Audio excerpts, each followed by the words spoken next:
This winter's flu season is turning into a moderately severe one that might get worse because of an imperfect vaccine and steady cold weather, flu experts and public health officials said this week. The flu is now widespread across the country, and the peak of transmission probably occurred during the Christmas-New Year's holiday week, just as many people were crowded into planes, buses, and cars or in large family gatherings, said Dr. Daniel B. Jernigan, director of the Influenza Division of the Centers for Disease Control and Prevention. About 80% of cases are of the H3N2 strain, which caused many hospitalizations and deaths this year in Australia, where winter comes in July and August. H3N2 is a bad virus, Dr. Jernigan said.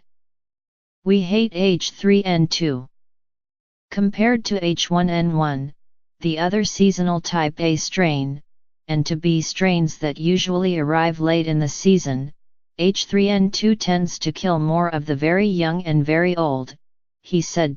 Warnings about the killer Aussie flu were raised as far back as September, mostly by British media outlets. However, those fears are probably exaggerated because of two important differences between this country and Australia, said Dr. Anthony S. Fauci, director of the National Institute for Allergy and Infectious Disease. Far fewer Australians are immune because flu shots there are recommended only for healthcare workers and people at high risk, those who are pregnant, have diabetes, obesity, lung problems, compromised immunity or other factors.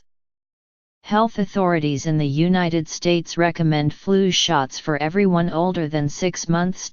Also, the same H3N2 strain that hit Australia hard circulated last winter in this country, so anyone who caught it then should be immune this year, Dr. Fauci said. According to the C.D.CS FluView Index, which is updated each Friday, this season's infection rate is closely echoing that of the 2014-15 season, which was also a predominantly H3N2 year and also rated moderately severe.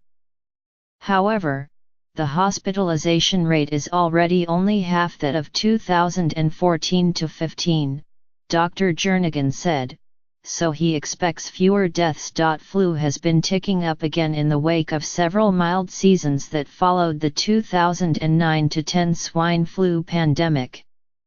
In that year, an H1N1 virus with a mix of human, bird and pig genes that had never been seen before struck in the spring of 2009, disappeared over summer and returned in the fall. Although millions caught it, it turned out to be relatively mild, and few died. The H3N2 component of Australia's flu shot was reported to be only 10% effective at preventing infection and is the same as in North American shots. But both Dr. Jernigan and Dr. Fauci said they expected to see roughly 30% effectiveness when data is collected at season's end, in part because more healthy people get their shots. The vaccine mismatch was not caused by a genetic shift in the circulating flu, as happens in some years, but by changes in the seed virus used in the vaccine. As it grew in eggs, it picked up mutations foreign to human flu.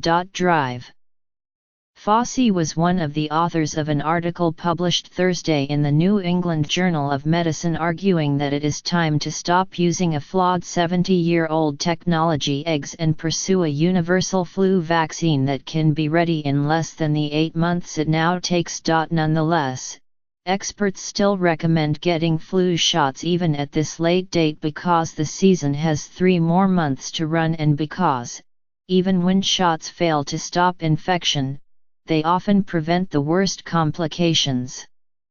Pneumonia and death. It's far from a perfect vaccine, but we can still do a lot of good with a pretty good one, said Dr. William Schaffner, head of preventive medicine at Vanderbilt University's Medical School. Flu hospitalizations in Nashville, where Vanderbilt is, have really spiked in the last 2 weeks and are still going up, he said.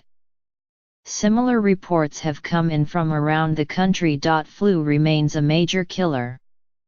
Last month, health agencies in 47 countries, including the CDC, published a study in The Lancet with new, higher mortality estimates. Even in the absence of a pandemic, a severe flu year kills nearly 650,000 people worldwide, while a mild one kills just under 300,000, the study concluded. In recent years, the CDC estimates, flu has killed about 12,000 Americans in mild years and 56,000 in moderately severe ones. Some flu experts have privately complained that this year, the CDC appears to be promoting vaccination less vigorously than usual, especially given the Aussie flu worries.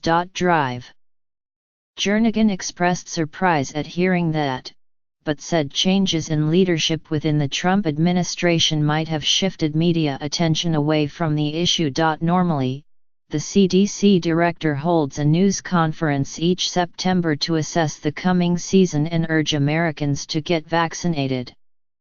This year, Dr. Jernigan noted, the news conference was led by Tom Price, who was then the Secretary of Health and Human Services, which oversees the CDC. Dr. Price, a physician, publicly got a flu shot. But Dr. Price was at that time under intense scrutiny for his private jet travel, and political reporters were following his every move more closely than health reporters. He resigned under pressure the day after getting his shot.